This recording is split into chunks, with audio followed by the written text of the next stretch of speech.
addressed to the nation on the eve of 29th October, Independence Day of Manipur, from India, from the Chief Minister of Manipur, the Jure Govt of Manipur in exile in London. Dear beloved patriot people of the state of Manipur, today 29th October 2020 is the Manipur Independence Day from India, Union of India. After having our Manipur State Constitution Act 1947, the independence of Manipur gained from the British on 14th August 1947 by bilateral political agreement, ours not declared independence. His Highness the Maharaja of Manipur hosted the state flag at Kangala, where the Hereditary Palace of Manipur on 14th August 1947 at 8 a.m. Our forefathers fought the war till their last breaths to save Manipur from the foreign occupation. Manipur defeated in the declared Anglo-Manipur War of 1891. Even though the state did not annex to the British, Manipur state forfeited to the British Crown by a notification number 1862, dated 18th September 1891, of the Foreign Department of the Government of India. But Manipur remained as a monarchic state with internal sovereignty. Manipur state ruled by the native king of Manipur as an absolute monarch ruler under the paramountcy and suzerainty of the crown. The Manipur state excluded from the Empire of India as declared by the Order in Council by His Majesty the King Emperor of India.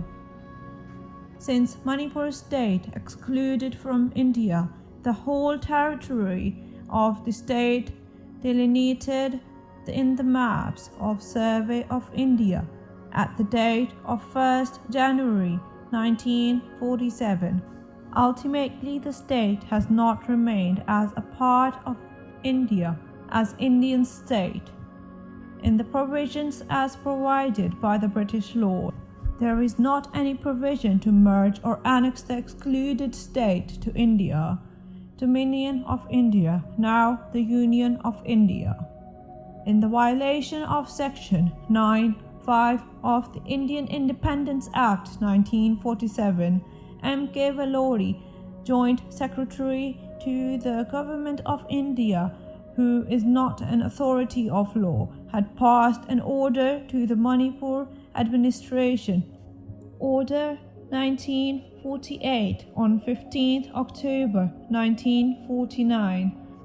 By this, the order, the Manipur State Legislature dissolved and immediately prevented the spirit of the Manipur State Constitution Act 1947, which was introduced and inaugurated by the bilateral agreement of the two sovereigns. The constitutional government of the state of Manipur was illegally and fraudulently overthrown by order of the Government of India, which is an Indian government, and further in the violation of Section 9(5) of the Indian Independence Act 1947. The Indian Governor-General of the Dominion of India, C. Rajagopalachari, who is not an authority of law, had passed an order the states merger chief commissioners provinces, Order 1950, on 22nd January 1950, an independent political state of Manipur illegally and forcibly annexed to India, Dominion of India, by order of the Indian Governor-General of the Dominion of India, who is not an executive authority. It is also a great threat to the territorial integrity and sovereignty of the independent state of Manipur. The British sovereign made a special political agreement between India Empire of India and excluded the state of Manipur under the policy of His Majesty's government. Indian government headed by Jawaharlal Nehru and C. Rajagopalachari, Governor General of the Dominion of India, had been exercised their power and authority beyond the British laws made by the British Parliament. Immediately it should be checked by an appropriate law of the British Parliament and court in an appropriate manner, because the law made by the Parliament of any country can be justified in judicial review of that country alone. Formation of the Manipur State Council, which is a de jure government by the state authority under the Manipur State Constitution Act 1947, the Manipur State Administration Rules 1947, was the immediate step for upholding, preserving and safeguarding the sovereignty of the state and political rights and human rights of the people of Manipur, and significantly by exercising the constitutional discretionary power by the Manipur State Council can refer the constitutional matter of the Manipur State to His Majesty or His Majesty in Council for restoration of her de facto sovereignty from the foreign hands of the Indian government.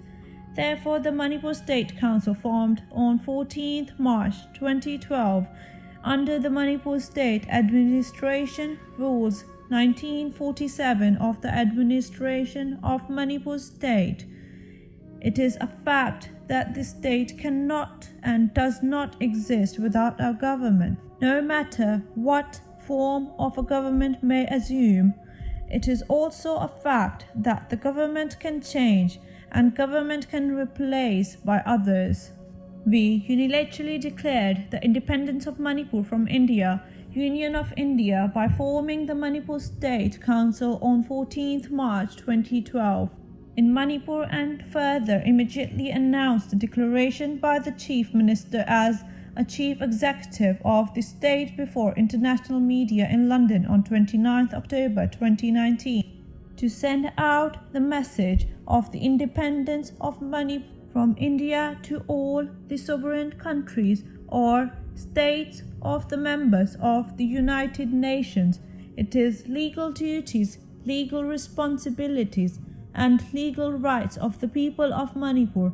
Our unilateral declaration and de jure government connect the spirit of the State Constitution Act 1947 and the State Administration Rules 1947 of the Manipur State and international laws and charters of the UN. It is a legal step. Now we have opened the de jure government in exile in London. We, the people of Manipur, together stand up against the illegal and unconstitutional acts of the Indian government of the restoration of the de facto governance of our monarchic state under State Constitution Act 1947. Any authority of the Indian government has not opposed Manipur's independence from India, Union of India, including Indian High Commissioner in London, which has remained silent. According to international laws, when a state that has an interest in the matter is silent, it will generally be regarded as acquiescing in practice. The de jure government of Manipur in exile in London is now appealed to the Indian government for a concise consideration in withdrawing the occupational forces, with ceasing. De facto government is now installing in Manipur under the Republic Constitution of India without further delay. The Republic Constitution of India should be limited and operated within the territories of India, Dominion of India, now the Union of India, not in the part of the excluded state of the Manipur. The independent political state of Manipur, legally protected under the Charter of the United Nations and the international laws. So, time will bring our legal and political opportunity within a short day.